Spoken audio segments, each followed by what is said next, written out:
জেনা এমন একটা পাপ, যেই পাপ থেকে যদি কোনো যুবক নিজেকে বাঁচাতে পারে, মৌতের হাত থেকেও বাঁচাতে পারবে ইনশাআল্লাহ।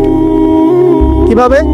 3 বন্ধু যাচ্ছে রাস্তা দিয়ে, হঠাৎ করে ঝড়, বন্ধু 3 জন ঢুকে গেল গুহার মধ্যে। কিসের মধ্যে? গুহায়, যে পাহাড়ি এলাকায় আপনারা থাকেন যারা, গুহার মধ্যে। হঠাৎ করে পাহাড়ের পাথর দিয়ে গুহার মুখটা বন্ধ হয়ে গেল। এখন খোলার কোনো অপশন নাই। সবাই বলছে এখন 3 জন, এখন তো আমরা বের হতে পারবো না। সবাই সবার নেক আমলের ওসিলা দিয়ে আল্লাহর কাছে দোয়া করো। কিসের ওসিলা দিয়ে? নেক আমলের ওসিলা দিয়ে দোয়া করতে হয়। হাদিস, মৃত মানুষকে ওসিলা করে তার জন্য নজর মানত জবাই করে দোয়া করতে হয়। নিজের নেক আমলের ওসিলা দিয়ে আল্লাহর কাছে দোয়া করতে হয়। আল্লাহ পাক এখন দোয়া শুনলেন। একজন বলছে, আমি আমার পিতা মাতাকে খুব খেদমত করতাম, তাদেরকে দুধ পান না করে দুধ পান করাতাম না, নিজেও করতাম না, ছেলেদেরকে করাতাম না। আল্লাহ, এই কাজটা তোমার ভালো লাগলে আজকে গুহার মুখ থেকে পাথর সরিয়ে দাও। পাথর একটু সরে গেল। পাথর আল্লাহর কথা সরে কিনা? সরে না? সবাই আল্লাহর কথা শোনে। আগুন আল্লাহর কথা সরে কিনা? ইব্রাহিমের জন্য আগুন ঠান্ডা হয়ে যায় নাই? আচ্ছা, তারপরে আরেকজন দোয়া করছে, আল্লাহ, আমার এক কর্মচারী ছিল, তার বেতন বাকি ছিল, সে বেতন না নিয়ে চলে গেছে, আমি সেই বেতনটা দিয়ে কিছু গবাদি পশু কিনেছি।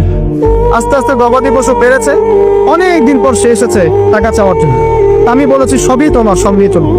সে বলেছে, আপনি কি ফাইজলামি করতেছেন? আমার টাকা আমাকে দেন।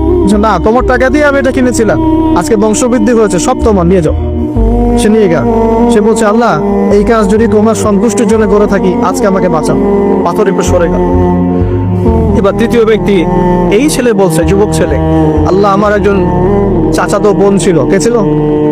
এই যে বয়ফ্রেন্ড গার্লফ্রেন্ড, খালাতো বোন, চাচাতো বোন, এখন তো বিচ্ছিরি অবস্থা।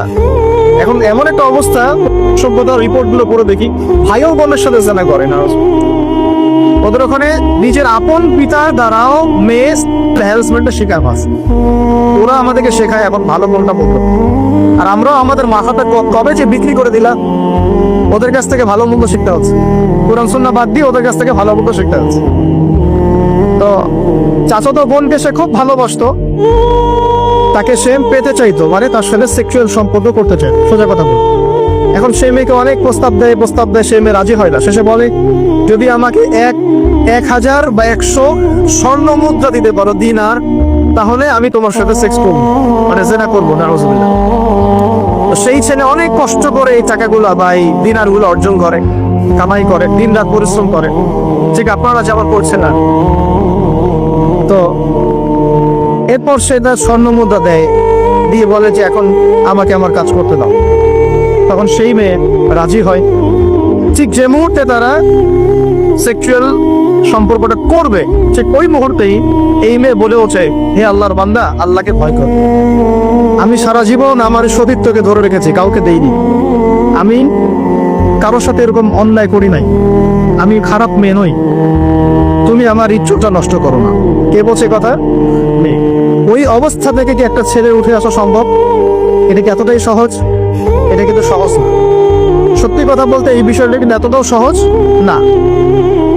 যারা অবিবাহিত তারা হয়তো বুঝতে পারবে না, বিবাহিতরা বুঝতে পারছে। তো ওই অবস্থা থেকে সেই টাকাগুলো না নিয়ে সেই স্বর্ণমুদ্রা মেয়েকে দিয়ে ওখান থেকে সেই ছেলে উঠে আসে আল্লাহর ভয়ে। সে এখন গুহার মধ্যে আটকা পড়েছে, আল্লাহকে বলছে, আল্লাহ, ওই দিন ওই কাজ যদি তোমার সন্তুষ্টির জন্য করে থাকি, আজকে আমাকে মৃত্যুর হাত থেকে বাঁচাও। সমস্ত পাথর দপদপ করে সরে গেল। এটা কিন্তু কোনো গাল গল্প না, এটা বনু ইসরাইলের ঘটনা, সত্য ঘটনা। এই হাদিস থেকে আমি আপনাকে দলিল দিচ্ছি যে যদি জেনার মতো পাপ থেকে আমি সরে আসতে পারি, সাক্ষাৎ মওত থেকে আল্লাহ বাঁচাতে পারে। প্রিয় ভাই, সেই যুবক আরো সে ছায়া ছায়া পাবে যে তার যৌবন কালটাকে আল্লাহর পথে কাটিয়েছে, এবং যাকে কোনো সুন্দরী মেয়ে জেনার জন্য আহ্বান করে, সে বলে আমি আল্লাহকে ভয় করি। আমরা তওবা করি, আমরা কোনো প্রকার জেনার পাবে যাব না ইনশাআল্লাহ। যদি হারাম কোনো সম্পর্ক থেকে থাকে, আজকেই এই নাম্বার ডিলিট করে ফেলতে হবে। আল্লাহ পাক তৌফিক দান। ডিলিট করার আগে আবার ফোন করে বলেন না যে আজকে থেকে আর কথা বল, তাহলে এই কথা আর কোনোদিন শেষ হবে। একবারই বন্ধ, ডিসকানেক্টেড। কার জন্য? আল্লাহর জন্য।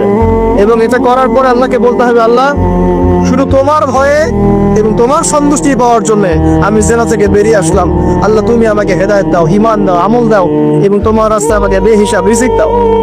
এবং নেককার কুমারী, নেককার প্রেমময়ী, তাকওয়াবান, মুত্তাকি একজন স্ত্রী আল্লাহ তুমি আমাকে দান করো। ইনশাআল্লাহ আল্লাহ পাক আপনাকে দান।